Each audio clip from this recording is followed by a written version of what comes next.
Hey Diva, it's your best friend, your sister, your girl boss Naomi. And I'm gonna do a quick get ready with me. I have not done one of these in so long. Mainly because, I don't know. I'm not really the most consistent YouTuber, but I'm trying to become consistent again at doing things like this. Just because a lot of freak not. And I do feel like gatekeeping my personality from people who deserve to see something beautiful and fun every day is cruel. So I'm gonna get into that.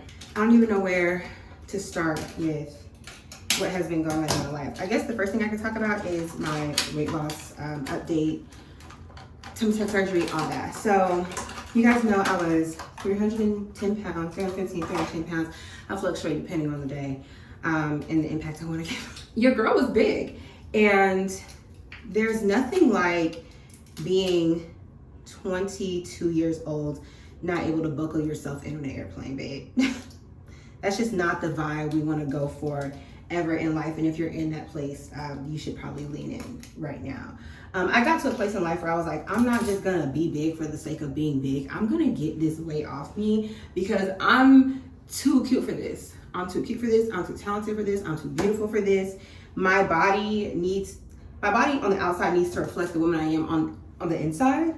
And that's gonna start with some self-love, some courage, some care, but also some action, because I'm going to the gym, I'm working out, I'm trying to change my eating habits. I've been, I think, keto, which is stupid, because ill, for me, paleo, all that stuff.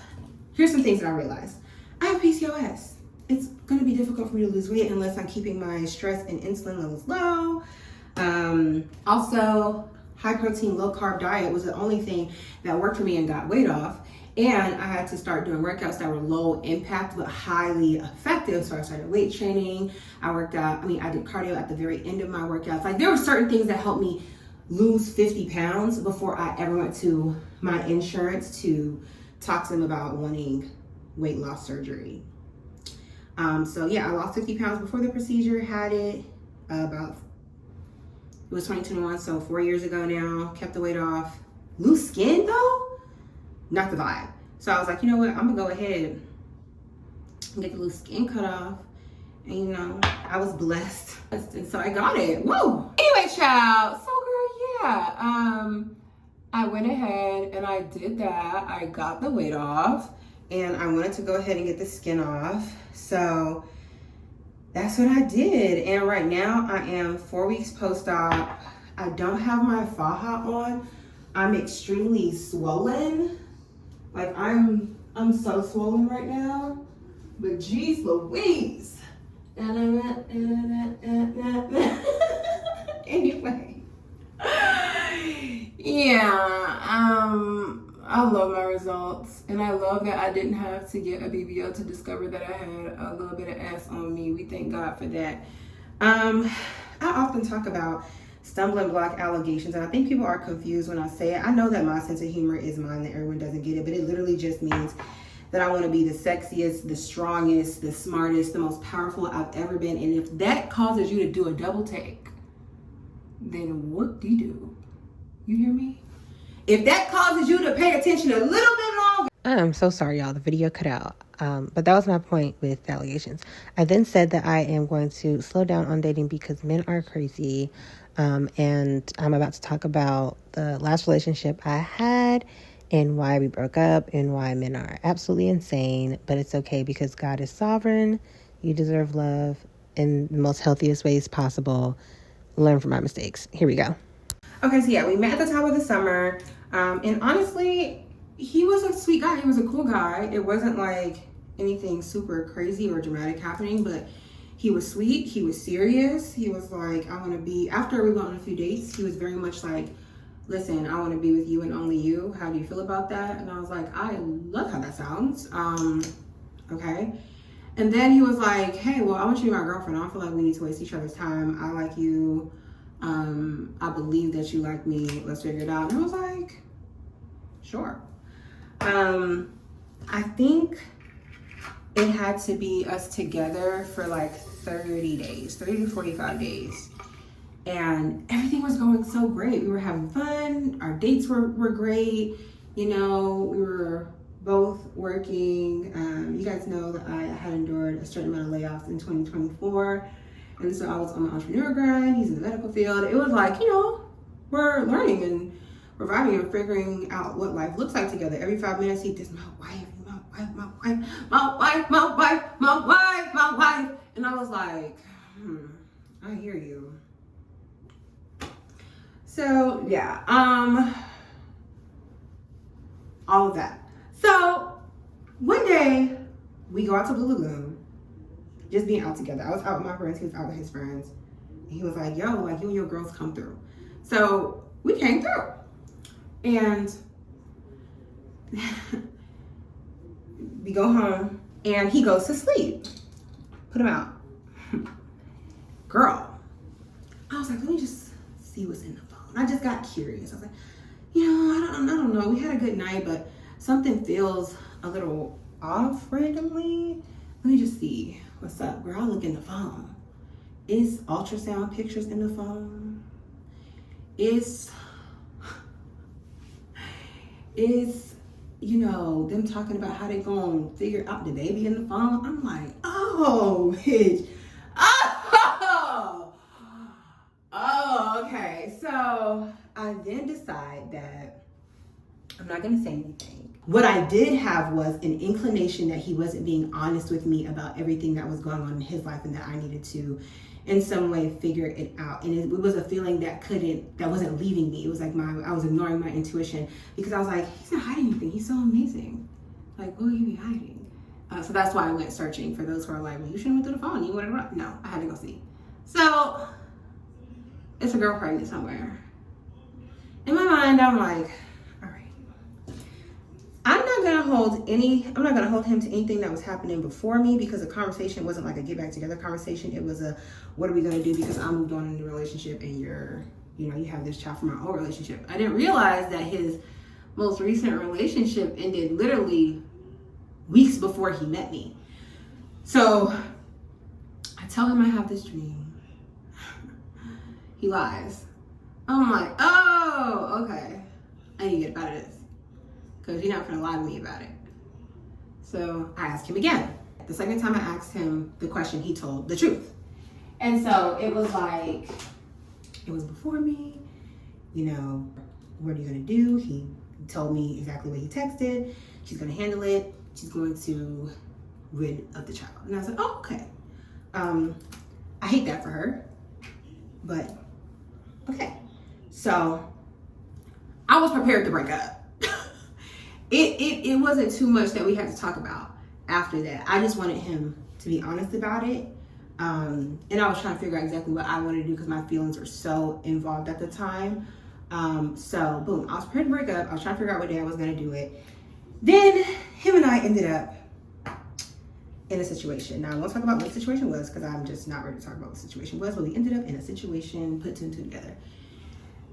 After we ended up in that, I was like, okay, so now I really gotta take my time with this and figure out what I need to do for me and what I wanna do for myself because this is a lot. So I laid off the breakup. After that, you know, the other situation got handled. We ended up staying together. Great summer. Until we start having a communication breakdown because now I don't trust you. Now I feel like you're lying to me about everything because you didn't tell me the truth about the situation. I'm going through stuff with my business. He starts taking care of stuff, so I sit down. Meaning I stopped working at the same capacity that I was working because I was trusting him. Girl.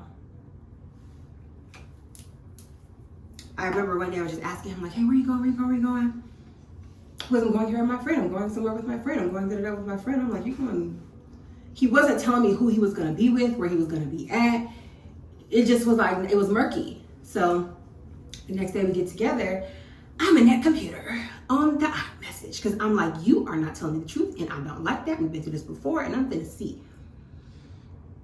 Girl, I go in iMessage, it's girls in the phone. It's Hinge on the phone. It's Black on the phone. It's all this.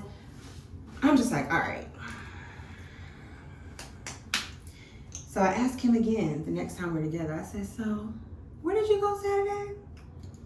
What'd you do? Were you with so-and-so? Because I know he's got friends. Were you with so-and-so? Were you with? He gets mad. Why are you always asking me where I'm at? Why are you always asking me what I'm doing? When he started going up at me, I said, you ain't never raised your voice at me. Good night. So, again, planning to get out of it. One day he sends me a screenshot of the Sister Is This Your Man Facebook group chat. There is one, there's a few here in Atlanta. He's take this down. I'm like, take what down? It's a screenshot of him on the page. I said, oh, let me investigate. So I'm scrolling through. I'm looking at the comments. I said, it's girls saying y'all was together the Saturday I was asking about. In my mind, it's like, it's the I want you and only you. It's the relationships being too close together between your ex and when we got together. It's the situation we found ourselves in and had to quickly work our way out of.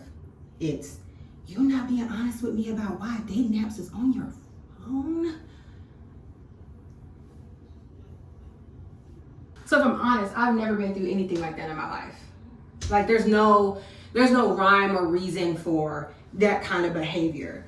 And like now, like coming across somebody that I really like after that situation, really want to be with, I have nothing for him. Like, it's like I'm trying to find it and I'm trying to be able to behave, but like that situation made me so hypervigilant. It made me so insecure, made me feel like I can't trust my decisions, like all that. So I had to just get back in therapy. I had to go in therapy because it's like, there's no way this is happening to me. There's nothing that could have prepared me for it. You know, even my vetting process with this man was like, really, I didn't go through all of that in the beginning, telling you guys a story, but it just was so much, and it was like, wow, coming across this is crazy. There were other things too, just about like, he's not American, so how long he was in the US and some other things I won't mention. It just was like learning so much and feeling like I'm just give my heart to the Lord. Because trying to do it in a way where it's like you try to do all the things that people tell you are the right things to do in and outside of relationships, and then it just kind of blows up on you. So that's why I'm kind of just over the day, I'm just giving it to God and just being like, you don't have to put the man in my house. And he kind of did do that. But it just is like, yeah. So that's the love and dating update, the work update. I'm still accepting clients. I'm shifting my business model though to just only doing ebooks, only doing e-projects. Shoot, I might do an ebook about how to heal from stuff like this. I don't know. But there's so much more to talk about, like friendship and faith and how that's changed and things I believe, and like it's just so much going on. But I think that story time is just enough for this video so it doesn't get too long because I could go on. And my minimal beat is done. The minimal beat is cute. The minimal beat is fine. The minimal beat is a little blushaholic. I feel like I need more. Better get your dear than I'll be on TikTok and I'm out. But okay, that's it. This is the fit. More cute. It's snatched. I'll talk to you guys next time. Bye.